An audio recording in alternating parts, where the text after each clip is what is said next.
My name's Joseph Carter, and I am the Minkman. I've been an animal lover my entire life. I grew up training cattle dogs and cow horses with my grandfather, and I was an avid falconer in my teens and early 20s.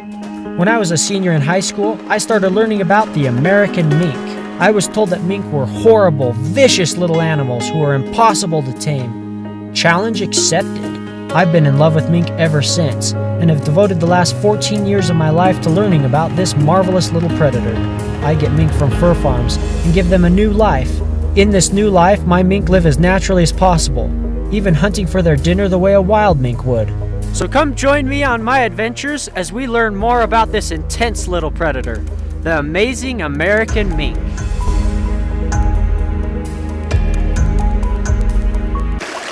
Okay, so this is little Mr. Spark. He is coming up on 9 weeks old. He's not 9 weeks yet. He is really swimming well. I'm really happy to see how confident he is and enjoying the water. He's a nice, confident little mink, that's for sure. Daddy. What remains to be seen is if he's got his father and mother's fire, which as much fire as his mother has. I don't know how he couldn't, but you know, genetics are weird. Get that out. No, leave the fish alone. But he's sure got a good dose of confidence, which confidence combined with fire can really make for a great mink. And obviously we don't know yet how smart he is, if he's smart like Sherlock or not, but it's he's looking good right now, man. Nice and confident and having fun. He's a cute little chubby guy. He got a lot more of his mom's traits than his dad's as far as looks and build are concerned. It'll be interesting to see how he changes and develops with maturity. But he sure doesn't look to be as quick or athletic as his father. But I would presume he's going to be quite a bit quicker and more athletic than his mother, just logically thinking that's got to be the case, you think. His mother's biggest strength was just grit and drive and confidence. His father was very gritty and driven too, but I would say his intelligence and quickness and athletic ability were stronger than his grit. So we'll see what traits he gets from Sherlock and which traits he gets from his mother, Savage. I got my shadow right in the way. Yeah, you like the water. That's awesome to see.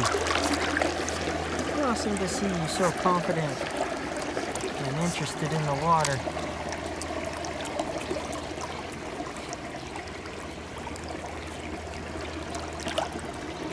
He's looking for stuff. He's about the age, if we could get him some easy catches, he'll start pulling up crayfish and minnows.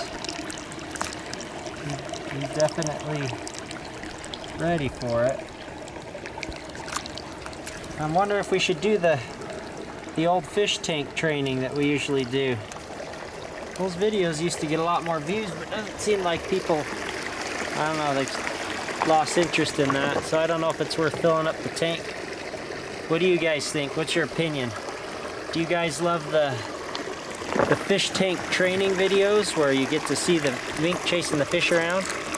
Or is that not really of interest to you? Let me know in the description below what you think.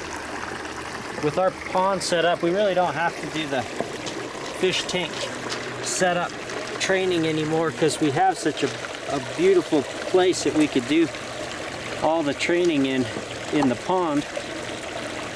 The main advantage now, I mean, it used to be back in the day, the main advantage was accessible and close, easy training for the baby mink. Now we've got the pond in our backyard. The main advantage, honestly, is just the coolness of being able to see the underwater chase so well. So let me know what you guys think. Tell me in the description below, should I make the effort and do some more fishing videos with this baby mink like I did in the past, or has that kind of gotten old and let's move on to other things? Let me know what you think in the description below. What you chewing on there, kid?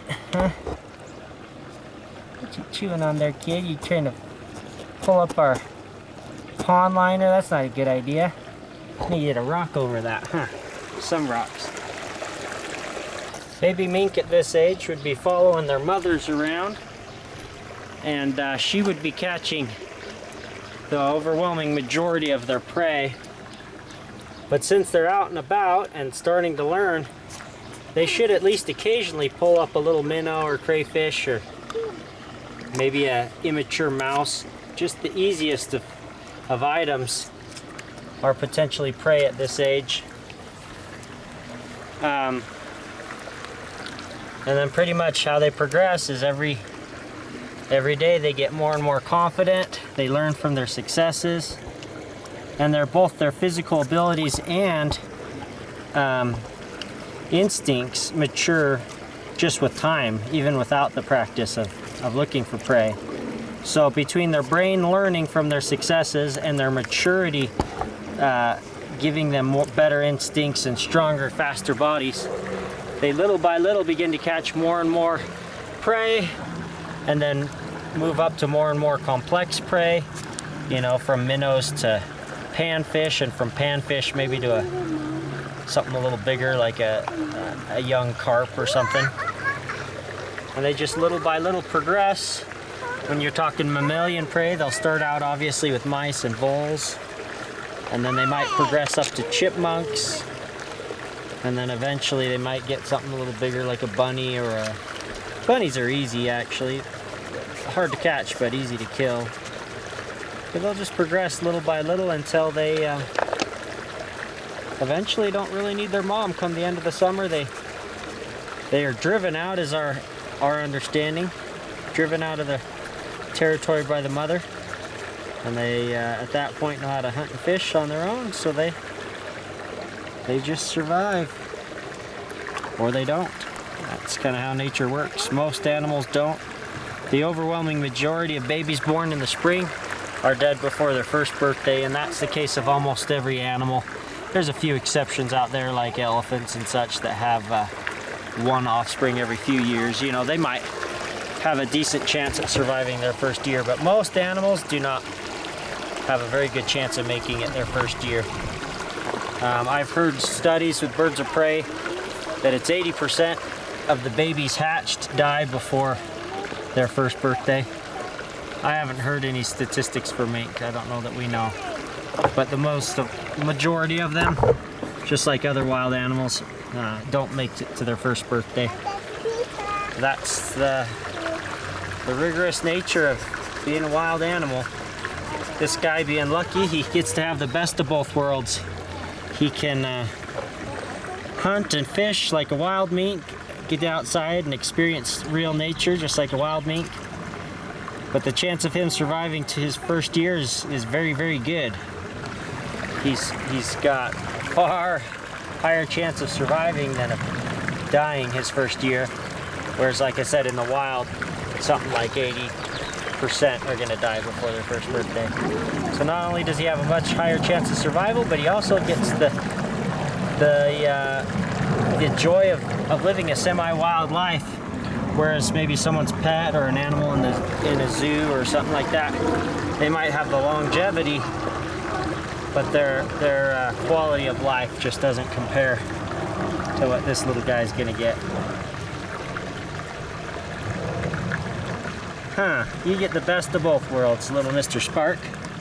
You get the best of both worlds, little Mr. Spark. You're so cute. How come you're so dang cute, huh? Little stinky minky. Oh, you're so dang cute. He's done, Daddy.